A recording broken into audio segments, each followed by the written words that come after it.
bala xwe bide bayek barîn ey birader. Stêra sibehê îro ji şerqê li me da der. Rewşen girî Kurdistan bi carek bi seran ser.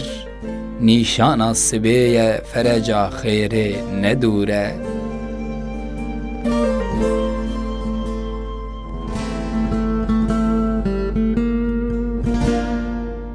Seydayê Tîrêj helbestvanek navdar û şoreşgerek Kurd bû.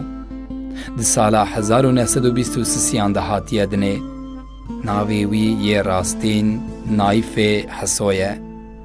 Seydayê Tîrêj wek gelek şairên Kurd perwerdeya olî li medreseyan girtiye. Di 14 saliya xwe de diçe bajarê Amûdê. Li wê derê piştî ku helbestvanê weke Seydayê Cigerxwîn, Qedrî Can, Nûretîn Zaza nas dike, evîneke helbestê dikeve dilê wî.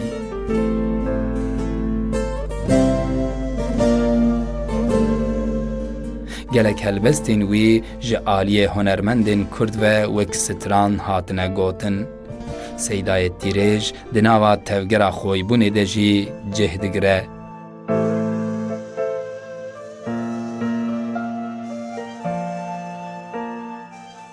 Helbestvan û tekoşêrê Kurdistanê Seydayê Tîrêj di 23 Adara 2002 de diçe ser dilovaniya xwe û ji wêjeya Kurd re mîratek bêhempa li dû xwe dihêle.